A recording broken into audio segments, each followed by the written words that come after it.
बिस्मिल्लाहिर्रहमानिर्रहीम। अस्सलाम वालेकुम नाज़रीन, मैं रिजवान गिलज़ई। आज 14 मई है, दिन है जुमरात का। सियासी मैदान से बहुत ही अहम खबरें इस वीडियो में मैं आपके सामने शेयर करूंगा। महमूद खान अचकज़ई की मौलाना फजल रहमान से जो मुलाकात हुई उसमें उन्होंने उनको एक बड़ी पेशकश की है। सुहेल आफरीदी मंगल के दिन क्या करने जा रहे, इस हवाले से भी मालूमात आपके सामने रखेंगे। और इसके साथ साथ जो महमूद अचकज़ई हैं उन्होंने जो मुख्तलिफ जमातें हैं उनके साथ रब्ते किए, बिलावल भुट्टो ज़रदारी के साथ रब्ते किए। और 28वीं तरमीम से पहले कुछ बड़ा होने जा रहा है। वो क्या बड़ा होने जा रहा है, क्योंकि पीपल्स पार्टी को 28वीं तरमीम का जो जो अभी तक खदोखाल सामने हैं, कल जिस हवाले से तफसील से आपके सामने चीज़ें रखी थी और ये चीज़ें पीपल्स पार्टी के लिए 27वीं तरमीम के मौके पर एक्सेप्टेबल नहीं थी, निकलवा दी गई थी, वो 28वीं तरमीम पर वापस आ गई हैं। तो उनसे उन्होंने रब्ता किया है और इस मौके के ऊपर बजट से पहले और ख़ास तौर पर 28वीं तरमीम से पहले सियासी मैदान में बहुत हलचल होने जा रही है। और इसी वजह से सुहेल आफरीदी का जो अडयाला जेल के बाहर मंगल के दिन तक का जो अल्टीमेटम है, उससे पहले जो दिन है, 3-4 दिन है, वो बहुत ही इवेंटफुल होने जा रहे हैं। सबसे पहले मैं आपके सामने रखता हूँ और फिर इसमें थोड़ा सा हम ये भी डिस्कस करेंगे। एक तो आज ज़ाहिर है बुशरा बीबी से मुलाकात के हवाले से फ़ैसला महफूज हो गया, उसमें भी थोड़ी सी बात करेंगे। और साथ ही साथ कुछ कौमी असम्बली के अंदर जो जवाबात जमा करवाए गए हैं हुकूमत की तरफ से। ज़ाहिर है जब वक्फ़े सवालात होते हैं, अरकान सवाल पूछते हैं, तो सवालात ये पूछे गए थे कि ये जो पेट्रोल के ऊपर, बिजली के ऊपर हुकूमत ने बेजा टैक्सेस और बेशुमार टैक्सेस लगाए हुए हैं, इन टैक्सेस की तफसीलात क्या है, इससे हुकूमत ने कितना पैसा इकट्ठा किया है। तो वो होशरुबा मालूमात हैं कि इतना ज़्यादा पैसा हुकूमत ने अवाम की जेब से निकाला है और वो पैसा किधर गया। तो इसके ऊपर भी ज़रा थोड़ी सी तफसील मैं आपके सामने रखूँगा। लोगों को पता होना चाहिए कि उनका पैसा कहाँ जा रहा है। सबसे पहले 2 दिन पहले महमूद खान अचकज़ई जो है वो मौलाना फजल रहमान के पास गए और उनकी मुलाकात हुई। उसका थोड़ा सा बैकग्राउंड ये है कि जब कौमी असम्बली में मौलाना फजल रहमान गए तो वहाँ पे जो अपोजिशन की लॉबी है वहाँ पे उनकी महमूद खान अचकज़ई से मुलाकात हुई। एक रस्मी सी मुलाकात थी और उस मुलाकात में मौलाना फजल रहमान साहब ने ये कहा कि महमूद अचकज़ई को कि मैं आपके पास आना चाहता हूँ। तो अचकज़ई साहब ने कहा कि आप के बजाय मैं आपके पास हाज़िर हो जाता हूँ। और फिर ये हुआ कि अचकज़ई साहब जो हैं वो मौलाना फजल रहमान के घर गए और वहाँ पे उनसे एक तवील मुशावरत हुई, तवील गुफ्तगू हुई। और उसमें जो अहम चीज़ें हैं उसके ऊपर उन्होंने एक तो 28वीं तरमीम पे तो मुशावरत की ही, लेकिन जो अपोजिशन का रोल है और उसके अंदर जो ज़ाहिर दोनों जमातें अपोजिशन में हैं, उसमें दोनों जमातें किस तरह का किरदार अदा कर सकती हैं, यानी तरीके तहफ़्फ़ुज़ यानी पाकिस्तान में मौलाना फजल रहमान शामिल नहीं है, लेकिन अपोजिशन का तो वो हिस्सा हैं। तो ज़राए ने हमें ये बताया है कि और इससे पहले भी ये बात हुई है। इससे पहले एक दफ़ा असद कैसर जो पाकिस्तान तहरीक इंसाफ के रहनुमा हैं, साबिक़ स्पीकर हैं, उन्होंने मौलाना फजल रहमान को ये ऑफ़र की थी कि अगर आप चाहते हैं तो आपको अपोजिशन लीडर का ओहदा दे दिया जाए। तो अब ये कहा जा रहा है कि महमूद खान अचकज़ई ने भी ये ऑफ़र उनको दी है। हालांकि महमूद खान अचकज़ई अपोजिशन लीडर, उनको इमरान खान ने नामज़द किया है, लेकिन वो उन्होंने इस बात का अयादा किया है और किसी न किसी जगह ये बात हो रही है कि अगर मौलाना फजल रहमान इंटरेस्टेड हैं और जिस तरह उन्होंने इससे पहले इमरान खान के दौर में पीडीएम की तहरीक को लीड किया था, तो अब अपोजिशन की तहरीक को लीड करने के लिए अगर उनको अपोजिशन लीडर का ओहदा दिया जाए तो इस हवाले से उनकी क्या राय होगी। तो इस बारे में जेयूआई के ज़राए से कुछ चीज़ें मालूम हुई हैं कि इसमें मौलाना फजल रहमान क्या चाहते हैं या उनकी क्या राय है। एक तो पहले भी जैसे मैंने कहा कि असद कैसर की तरफ से भी ये ऑफ़र दी गई थी, तो उन्होंने ये कहा था कि हमारी 5-6 सीटें और 5-6 सीटों की जमात का जो अपोजिशन लीडर होगा वो इतनी बड़ी जो पीटीआई की जो जमात है, 70-80 उनके लोग हैं, उनको किस तरह लीड कर सकता है जब उसके पास इख्तियार ना हो। और जब इख्तियार ना हो तो फिर चीज़ें ओहदे लेने का तो फ़ायदा कोई नहीं है। तो ये मौलाना फजल रहमान की तरफ से बहुत पहले से एक उनके तहफ़्फ़ुज़ात रहे हैं कि वो कहते हैं कि हम अपोजिशन में हैं, आप अपोजिशन में हैं, हमने इकट्ठे चलना है, तो उसमें हमारे दरमियान एतमाद होना बहुत ज़रूरी है। होता यह है कि पीटीआई के लोग मौलाना फजल रहमान के पास जाते हैं हर अहम मौके के ऊपर, और फिर जब वो वक्त गुजर जाता है तो उसके बाद 6-6 महीने तक कोई रब्ता नहीं होता, कोई उनका यानी आपस में कोई इस तरह का कोऑर्डिनेशन नहीं होती, और फिर इसी दौरान जो है वो फिर गलतफहमियाँ भी जन्म लेती हैं। तो वो एतमाद जो कायम, एक तो वो नहीं हो सका है, और दूसरा अगर इस तरह की कोई चीज़ होनी भी है तो उसके लिए बाइख्तियार होना बहुत ज़रूरी है। और अगर ये चीज़ हो जाती है तो फिर उसमें किसी न किसी कोई इम्कानात बन सकते हैं। अब वज़ीर आला खैबर पख्तूनख्वा सुहेल अफरीदी भी मौलाना फजल रहमान से मिलना चाह रहे थे, लेकिन मौलाना फजल रहमान जो है वो 6 दिन के दौरे पे कराची चले गए हैं। आज कराची में उनका एक जलसा है, उससे वो खिताब करेंगे। कराची में ही वो पीर पगारा से भी मिलेंगे और जो अहम स्टेक होल्डर हैं, और भी सियासी मुलाकातें वो करेंगे, साफ़ियों से भी मिलेंगे। 6 दिन बाद वो वापस आएंगे तो उनकी वज़ीर आला खैबर पख्तूनख्वा सुहेल अफरीदी से भी वो मुलाकात करेंगे। तो अब जो सियासी जो मैदान है उसके अंदर वो गर्म होने जा रहा है, उसके अंदर हलचल पैदा होने जा रही है और एक्टिविटीज़ शुरू हो चुकी हैं। और इसमें ये जो ऑफ़र की गई है अभी ये कोई इतनी यानी मैच्योर तो नहीं हुई, या इस पे दोनों साइड्स ने इसको इतना सीरियस तो नहीं लिया, लेकिन कि कहीं ना कहीं ये बात सोची जा रही है कि अगर तो मौलाना फजल रहमान को लीड दी जाती है और वो इसके अंदर आते हैं तो फिर ये एक बड़ा यानी इत्तेहाद जो है ये मज़ीद मजबूत हो जाएगा। क्योंकि इमरान खान ने जो महमूद खान अचकज़ई को अपोजिशन लीडर बनाया और इख्तियार दिया, जो भी करना है, मुज़ाकरात करने हैं या एहतजाज करना है, उसका इख्तियार उन्होंने कहा जी महमूद खान अचकज़ई को है। तो महमूद खान अचकज़ई ने उसके बाद अपने बहुत से राब्ते किए, उन्होंने बैकडोर उनके राब्ते रहे, उनके जो पस पर्दा राब्ते हैं आला सतह जो इस मौजूदा सिस्टम के साथ, उधर भी उनकी बात हुई और कुछ लोगों ने ये कहा कि वो इस वजह से खामोश हैं कि उन्हें यकीन दहानी करवाई गई है। लेकिन अब उन्होंने मौलाना फजल रहमान के पास जाकर ये बात करना और उसके बाद उनका बिलावल भुट्टो से रब्ता करना, और बिलावल भुट्टो ने बिल्कुल कहा कि हम मिलेंगे, हम बैठेंगे भी साथ, लेकिन वो ये कहते हैं कि इसके अंदर PTI भी शामिल हो।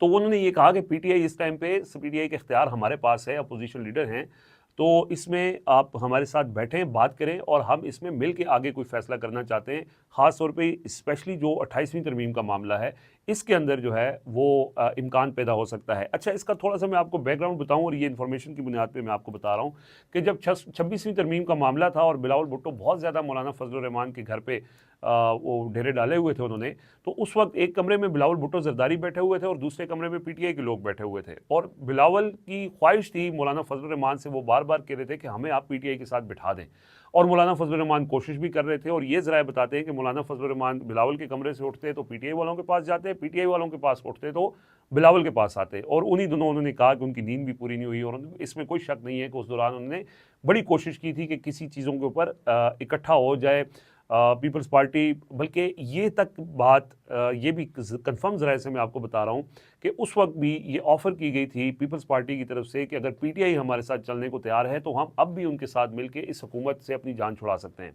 उसके बाद आपको याद होगा कि मौलाना फजल रहमान ने एक मीटिंग अरेंज करवाई थी PTI के लोगों की, इमरान खान से मुलाकात नहीं हो रही थी, कैद तन्हाई में थे, लेकिन मौलाना फजल रहमान के कहने के ऊपर फिर उनकी मुलाकात अलाउ हो गई थी। ये इमरान खान के पास गए थे और बिलावल भुट्टो की ऑफ़र इमरान खान के सामने रखी थी, तो इमरान खान ने उससे इनकार कर दिया था। उन्होंने कहा था ये नहीं हो सकता। उन्होंने कहा मौलाना फजल रहमान के साथ आप इंगेज करें, उसमें उनको कोई इतराज़ नहीं है। हो सकता है कि अगर कोई फर्दर फ्यूचर में इस तरह की बात चलती है कि अपोजिशन लीडर का ओहदा मौलाना फजल रहमान को दे दिया जाए, और ये बात आज से नहीं हो रही है, बहुत पहले से हो रही है। इसमें बहुत से जो सियासी मुबसरीन हैं उनकी भी ये राय है कि अगर वैसे तो PTI को तो अब PTI के पास है नहीं ओहदा, अब और हो भी तो PTI के अंदर कोई ऐसी शख्सियत है नहीं कि जो इस ओहदे को उसको जस्टिफाई कर सके। इसी वजह से आपने उठा के उसको महमूद खान अचकज़ई को दे दिया है। महमूद खान अचकज़ई को 2-3 महीने गुजर चुके हैं अपोजिशन लीडर बने हुए, उनकी जो कारकर्दगी है वो भी आपके सामने है। तो एक ओहदा जो आपके पास है नहीं, और अगर वो आप मौलाना फजल रहमान को दे देते हैं और मौलाना फजल रहमान उसके नतीजे में कोई रिलीफ ले लेते हैं, जो कि उनका है भी, उनके सारे जमातों के साथ भी अच्छे ताल्लुकात हैं, इस्टेब्लिशमेंट भी उनके पास आती है, वज़ीर-ए-आज़म चल के उनके पास आते हैं, बिलावल चल के उनके पास आते हैं, तो ये वो एक एपिसेंटर है जहाँ से उनको कोई ना कोई रिलीफ मिल सकता है अगर किसी सूरत उनको उनकी इस बात या उनकी जो शराइत आप ये कह लें, मशरूत उनकी शर्त यही है कि अगर आपने मुझे कोई इख्तियार देना है तो आपने मुझे या कोई ओहदा देना है तो मुझे उसमें इख्तियार भी देना होगा। तो अगर ये चीज़ बन जाती है तो इसमें इस बात का कभी इम्कान है कि इमरान खान भी इसके ऊपर आमादा हो जाएं। अगर वो महमूद अचकज़ई के ऊपर आमादा हो सकते हैं तो वो मौलाना फजल रहमान के ऊपर भी आमादा हो सकते हैं। तो ये चीज़ अब चल पड़ी है, और इसके अंदर इस सारी सिचुएशन में वही जो 26वीं तरमीम के मौके पे एक कोशिश हुई थी कि जो इस वक्त नून लीग की हुकूमत है जो बिल्कुल लेटी हुई है, जो उधर से आता है वो कर जाते हैं। पीपल्स पार्टी थोड़ा सा उसके अंदर रेजिस्ट करती है, मौलाना फजलुर रहमान जैसे कहते हैं कि वो नाक का जहर निकाल लिया हमने। पीपल्स पार्टी ने भी 26वीं तरमीम में अपनी कुछ चीज़ें जो उनके ऊपर एतराज़ थे वो निकलवाए, 27वीं तरमीम पे भी उन्होंने निकलवाए। अब 28वीं तरमीम में ऐसी चीज़ें आ गई हैं जो उनके लिए बहुत मुश्किल हो रही हैं, और इसलिए पीपल्स पार्टी की पूरी पार्टी इस्लामाबाद में मौजूद है, वो अपनी मुशावरत भी कर रहे हैं। और उसमें कुछ ये इतलात भी सामने आई हैं कि जो वज़ीर आज़म और सदर ज़रदारी की मुलाकात हुई थी उसके अंदर जरदारी साहब ने ये कहा था कि अगर आप हमसे ये चीज़ें करवाना चाहते हैं तो हम हमें दे क्या रहे हैं, आप हमें दें, या तो जिस तरह वादा किया था कि 2.5 साल आप वज़ीर आज़म होंगे, 2.5 साल बिलावल होंगे, अगर उसके ऊपर नहीं होता तो आप बिलावल को वज़ीर ख़ारिजा बनाएं और साथ डिप्टी वज़ीर आज़म बनाएं। तो उन्होंने कहा जी डिप्टी वज़ीर आज़म तो इसहाक डार साहब हैं और वो वज़ीर ख़ारिजा भी हैं। तो उन्होंने कहा जी आप वैसे भी आपने वज़ीर ख़जाना बदलना है, आप उनको वज़ीर ख़जाना बनाएं, डिप्टी वज़ीर आज़म एक से ज़ायद भी हो सकते हैं, 2 भी हो सकते हैं। तो वो उनकी लेन देन जारी है, उनकी लेन देन इसी के ऊपर होती है कि आप ये ले लें, मुझे वो दे दें, ये कर लें, वो कर लें। लेकिन बिलावल भुट्टो का जो अचकज़ई साहब के साथ जो रब्ता हुआ उसके अंदर जो है वो काफ़ी चीज़ें पॉजिटिव हुई हैं। और अब इस मौके के ऊपर जब 28वीं तरमीम में उनको बहुत ज़्यादा एतराज़ात हैं, तो ऐसे मौके पे अगर Tahaffuz Pakistan, PTI, peoples party, JUI ये किसी नुक्ते पर इकट्ठे हो सकते हैं तो ये एक बड़ी चीज़ होगी। और इसी बारे में नदीम अफजल चंद साहब ने एक इंटरव्यू दिया है ARY को, और उन्होंने कहा है कि अभी तो बज़ाहिर चीज़ें बहुत सुकून में लग रही हैं, लेकिन अचानक कोई बड़ा लावा फट सकता है, क्योंकि इस वक्त जो निज़ाम चल रहा है ये जमहूरियत तो नहीं है। इस तरह के लोग पीपल्स पार्टी के जो आप ये कह लें जो सख्त बात करने के लिए रखे जाते हैं वो फिर एक्टिव हो जाते हैं नून लीग में, जवाहिर लतीफ़ वगैरह, और वो इस तरह की पैगाम रसानी के लिए इस तरह के इंटरव्यूज़ वगैरह देते हैं ताकि पैगाम दिया जाए कि यार हम ज़रूरी नहीं है कि सारी बातें सर झुका के मान लें। जैसे कल भी हम बात कर रहे थे ताकोस्तानी के साथ जो वीडियो की थी उसके अंदर यही बात की थी कि एक मौका आएगा 28वीं और 29वीं हो, कहीं ना कहीं जाके तो ब्रेक लगेगी और फिर इनको वापस आना पड़ेगा। लेकिन बहरहाल ये अब 28वीं तरमीम से पहले 21 से 25 तक तरमीम आ जानी है और उससे पहले ये एक्टिविटीज़ जो है वो होनी है। अच्छा, इसके साथ साथ और क्या होने जा रहा है, और ये होने जा रहा है कि तहरीक तहफ़्फ़ुज़ पाकिस्तान भी और सुहेल आफरीदी भी वो अब थोड़ा सा टफ़ टाइम देने लगे हैं। इसीलिए सुहेल आफरीदी ने जो है वो मंगल के दिन आने का ऐलान किया है, और मंगल को वो आएंगे, तैयारी के साथ आएंगे, और कोई बड़ी एक्टिविटी हो सकती है। ये भी हो सकता है कि वो वहाँ पे फिर धरना दे दें और वो धरना तवील हो जाए, वो उठें ना, वापस ना जाएं। मुख्तलिफ़ चीज़ों के ऊपर गौर हो रहा है। और इसके साथ साथ जो इमरान खान ने हिदायत दी थी कि अदालतों के ऊपर प्रेशर बढ़ाएं, तो सुप्रीम कोर्ट के बाहर, हाई कोर्ट के बाहर धरना देने के हवाले से भी मुशावरत हो रही है, और वो भी आने वाले दिनों में ये शुरू हो जाएगा। और ये अगले जो 2 हफ्ते हैं इसके अंदर बड़ी एक्टिविटीज़, बड़ी जो हलचल है, सियासी हलचल है, सियासी मामलात हैं, आनियाँ जानियाँ हैं, एक इधर चला गया, दूसरा उधर चला गया, मुलाकातें हैं, इजलास हैं, तो ये होने शुरू हो जाएंगे। और उससे जो है वो एक ज़ाहिर मोमेंटम बनेगा, और अगर किसी चीज़ के ऊपर ये सियासी जमातें मुत्तफ़िक हो जाती हैं तो फिर इम्कान ये है कि कोई बड़ी पेशरफ्त हो सकती है। इसी वजह से मैंने आपके सामने ये कहा कि जो नदीम अफजल चंद ने भी जो बात की है वो भी इम्पॉर्टेंट है। सो बहरहाल ये तो सियासी मामलात की चीज़ें हैं। थोड़ा सा मैं आपको ज़रा जो सरकारी इदाद-ओ-शुमार हैं वो आपके सामने रखता हूँ, वो बहुत इम्पॉर्टेंट हैं, और उसके लिए जो है वो कौमी असम्बली में वक्फ़े सवालात में जो तफसीलात सामने आई हैं वो ज़रा मैं आपके सामने रखता हूँ कि अवाम की जेब से कितने पैसे निकाले जा रहे हैं और हुकूमत कर क्या रही है। अच्छा जी, जो सरकारी दस्तावेज़ात हैं जो कौमी असम्बली के इजलास में पेश की गई हैं उसकी कोई तफसीलात मैं आपके सामने रखता हूँ। दस्तावेज़ात आपकी स्क्रीन पर भी आ रही होंगी। सार्फिन जो पेट्रोलियम मसनूआत इस्तेमाल करते हैं उनसे पेट्रोलियम लेवी जो लगाया गया है टैक्स, और ये IMF की शर्त तो थी कि 80 रुपये लेवी आपने करनी है। हालांकि ये इमरान खान के दौर में 15 रुपये 20 रुपये के करीब थी, और ये भी जब कोरोना वगैरह आया था तो और कम कर दी गई थी, बीच में 30-35 रुपये, लेकिन इससे कभी ऊपर नहीं गई। लेकिन मौजूदा हुकूमत इसको बढ़ाती गई, पहले 60, फिर 80, और फिर अब 117 रुपये लेवी जो है वो फ़ी लीटर ली जा रही है। और उसकी वजह ये कि हुकूमत टैक्स कलेक्ट करने में नाकाम हो चुकी है।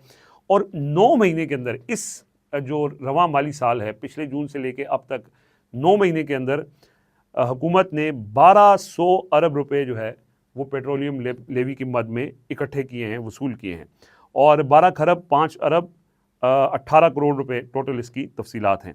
जुलाई 2025 में सार्फिन से 1 खरब 45 अरब और अगस्त में 1 खरब 15 अरब रुपए लिए गए थे। अब फिर इसी तरह हर महीने तकरीबन 1.5 खरब 1 खरब इतना मिला के टोटल जो है वो 12 खरब और 5 अरब रुपए, यानी 1205 अरब रुपए जो है वो पेट्रोलियम लेवी की मद में इकट्ठे हुए हैं। फिर इसके अलावा सिर्फ लेवी का ही मामला नहीं है, पेट्रोल की फ़ी कीमत कितनी बनती है। इस टाइम पे 414 रुपये फ़ी लीटर मिलता है, कहीं पे ज़्यादा भी है, लेकिन 414 रुपये प्राइस है जो हुकूमत की तरफ से ऐलान करता है।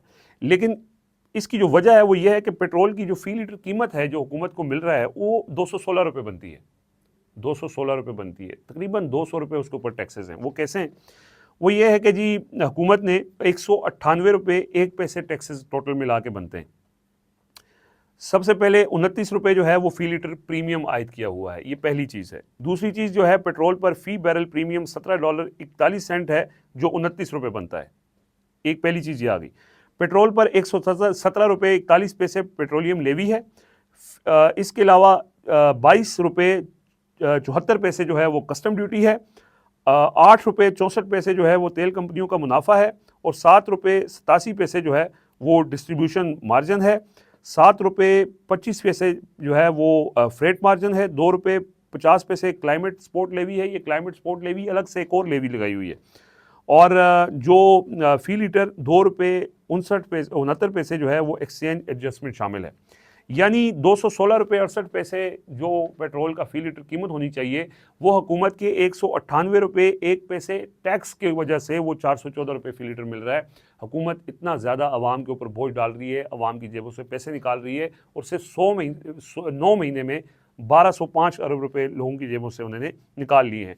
अच्छा, इसी तरह अगर हम डीज़ल की बात करें तो डीज़ल के ऊपर फ़ी लीटर 113 रुपये 71 पैसे टैक्सेस हैं। अगर डीज़ल टैक्सेस के बगैर हो तो 301 रुपये उसकी कीमत बनती है। लेकिन हाई स्पीड डीज़ल पर 42 रुपये 60 पैसे लेवी है। इसके अलावा 2 रुपये 50 पैसे क्लाइमेट सपोर्ट लेवी है। इसके अलावा मैं आपको बताऊं कि 32 रुपये 48 पैसे कस्टम ड्यूटी है डीज़ल के ऊपर। 8 रुपये 91 पैसे जो है वो समुद्री नुकसान की ड्यूटी है। 2 रुपये 95 पैसे जो है वो एक्सचेंज एडजस्टमेंट है और 7 रुपये 76 पैसे जो है वो फ्रेट मार्जिन है। हाई स्पीड इसी तरह डीज़ल के ऊपर 7 रुपये 87 पैसे डिस्ट्रीब्यूशन मार्जिन है और 8 रुपये 64 पैसे जो है वो तेल कंपनियों का मुनाफा है। और इसी तरह डीज़ल पर $20 फ़ी बैरल प्रीमियम अलग से शामिल है। बात यह है कि पेट्रोल जो मिलना चाहिए 216 रुपये वो मिल रहा है 414 रुपये में। डीज़ल जो मिलना चाहिए 301 रुपये में वो मिल रहा है, वो भी तकरीबन 420 रुपये है। तो एक तो ये मामला है। फिर सिर्फ मामला यही नहीं रुकता, ये है जी अगला इसका ये है कि बिजली के ऊपर जो सार्फिन से कितना ज़्यादा टैक्स वसूल किया गया है वो तफसीलात ज़रा मैं आपके सामने रखता हूँ। गुज़श्ता 3 सालों में बिजली सार्फिन से 3 साल के दौरान 19 खरब रुपए ज़ायद टैक्स वसूलियों का इंकशाफ हुआ है। ये वो दस्तावेज़ात हैं जो पार्लियामेंट के फ्लोर के ऊपर पेश की गई हैं, सरकारी दस्तावेज़ात हैं। यानी बिजली जो आप यूज़ करते हैं और वो बहुत महंगी आपको मिल रही है, तो बिजली सार्फिन से गुज़श्ता 3 साल के दौरान 19 खरब रुपए ज़ायद टैक्स वसूली किया गया है। और इसकी तफसीलात ज़रा मैं आपके सामने रखता हूँ कि ये जो डिस्ट्रीब्यूशन कंपनीज़ हैं जैसे IESCO है, पेस्को है, लेस्को है, हेस्को है और बहुत सारी जो कंपनियाँ हैं, फेस्को है, इन्होंने बिजली सार्फिन से 5 खरब 7 अरब रुपए टैक्स वसूल किया। ये पिछले 3 साल के जो इदाद-ओ-शुमार हैं।